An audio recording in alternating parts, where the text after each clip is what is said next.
Ցանկանում եք այս կիրակի մասնակցել կարգալույծ եղած քահանայի կեղծ պատարագին, որը եղավ։ Ցանկություն ունենամ մասնակցեմ, չունենամ չեմ մասնակցի, նաև ժամանակս։ Իսկ այս կիրակի ինչ պատճառով չկայք, որտեղ ձեր խմբակցության ներկայացուցիչներ կային այդտեղ։ Ես Շնևից նոր էի գիշերն էի վերադարձել եւ հետեւաբար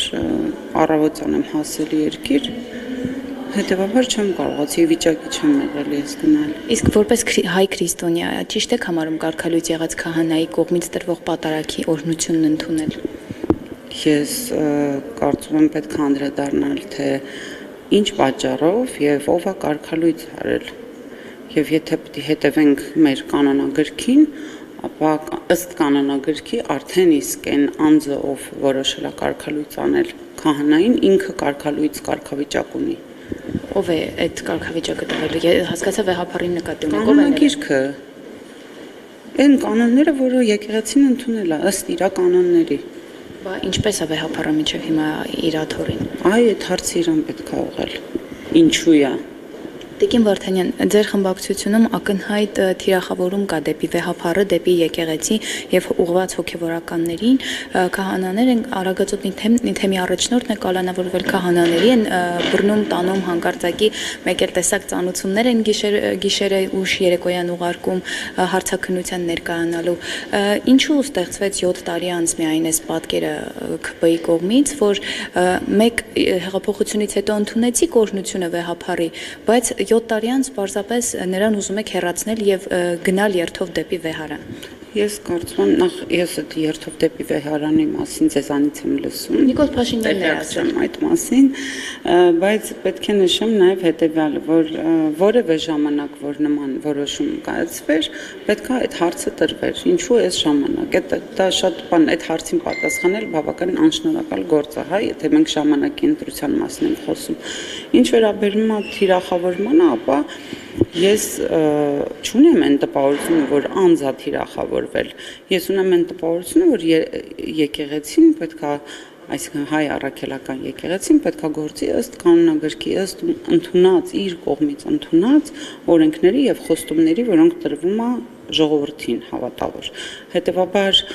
եթե կոնկրետ կաթողիկոսը, իսկ այս պարագայում կաթողիկոսը խախտել այդ կանոնագիրքը, ապա այո, թիրախում հայտնվում է կաթողիկոսը, էսա պատճառը։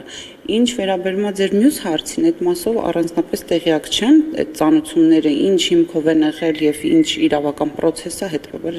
այդ մասը չեմ մեկնաբանի, որովհետեւ իսկապես չգիտեմ տեղյակ։ Իսկ կմասնակցեք Նիկոլ Փաշինյանի գլխավորած այն երթին, որը Facebook-յան հրապարակում է արել, այնպես չի ես նորություն եմ ասում, որ երթով գնալու ենք վեհարան այն վեհապարին։ Ինչու ոչ։ Այո։ Որպես հայ քրիստոնյա չեք կարծում, որ օրինակ մենք այդպես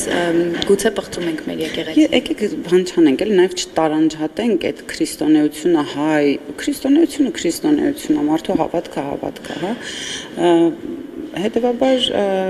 պղծել եկեղեցին ես ընդհանրապես նախ իզորու չեմ, սկսենք այդտեղից։ Երկրորդն է այո այն տունը, որ իմ հոր տիրոջ, այսինքն տունն է, որտեղ ես իմ հոգևոր սնունդը եւ իմ հոգևոր կապն եմ ստանում, պղծելու որևէ մտադրություն բնականաբար չկա եւ դրանով չենք պղծում, հակառակը ես կասեմ, որ մաքրվում է եկեղեցին, պետք է մաքրվի բոլոր այն հոգևորականներից, ովքեր չեն հետևում եկեղեցու կանոններին, էս ամբողջ մաքրողը լինելու է նախկին քահանա Ստեփան Ասատրյանը։ Բա ինչու հենց Ստեփան Ասատրյանին արդարացվեց, ինչու հենց նա դարձավ հալածյալը այս եկեղեցու, հենց իրենից ինչու սկսեց այս ամեն ինչը։ Շատ լավ ասացիք, ինչու դարավ հալածյալը եկեղեցու։ Այ տեսնում եք, դուք եք նրան որակում հալածյալ։ Այստեղ քրիստոնեությունը ունի բան չի բռնում, եկեղեցին չի կարող հալածել որևէ մեկին, հա։ Դա արդեն նորմալ չի, եթե եկեղեցու կողմից օրինակ ինչ որ մարդու հանդեպ եւ իրենց իսկ ծառայողների հանդեպ լինում է ինչ որ խտրական վերաբերմունք։ Դուք շփվել եք Տեր Արամի հետ։ Ոչ, չեմ ճանաչում իրեն։ Իսկ ցանկություն էլ չունեք հասկանալ, թե ինչու հենց նա դարձավ Նիկոլ Փաշինյանի ընտրյալը։ Նիկոլ Փաշինյանի ընտրյալը չի դարձել որևէ քահանա։ Այստեղ հարցը նա, որ այդ քահանան պատարակ համատուցել, որտեղ հրավիրել է վարչապետին, վարչապետն ներկա է գտնվել, ինչի մասն է խոսքը։ Խմբակցությունում չունեք տենց որոշում, որ հաջորդ Կիրակի բոլորով քննարկվել, նման որոշում չկա, մասնակցում են այն մարդիկ, ովքեր ցանկություն ունեն մասնակցելու եւ այդտեղ միայն սա որպես խնդրում եմ քաղաքական ակցիա չդիտարկել եւ որովհետեւ երբ ասում եք խմբակցությունում, դա նշանակում է դա ինչ որ քաղաքական ակցիա է։ Ի վերջո դա այդպես չի։ Նայեք, լրագրողները բացահայտել էին, որ քաղաքացիական պայմանագրի փակ խմբում Երևանի քաղաքապետի ընտրություններից առաջ վերջին հանրահավաքի ընթառաջ Նիկոլ Փաշինյանը հրահանգել էր բերել ընտանիքի անդամներին, ընկերներին ապահովել մարդաշատությունը, բայց վերջում ոսկեղեն մի տող կար, որ բացառել վարչական ռեսուրսը։ Օրինակ, դուք SMS չեք ստացել այս Կիրակի ձեզ հետ ընտանիքի բարեկամների անդամներին ձեզ հետ։ Ոչ, ես կարող եմ նույնիսկ եթե այլ, այսինքն փակ ինֆորմացիաներ չլինեին, ես ձեզ մեծ հաճույքով ցույց կտայի, որ ես որևէ SMS չեմ ստացել։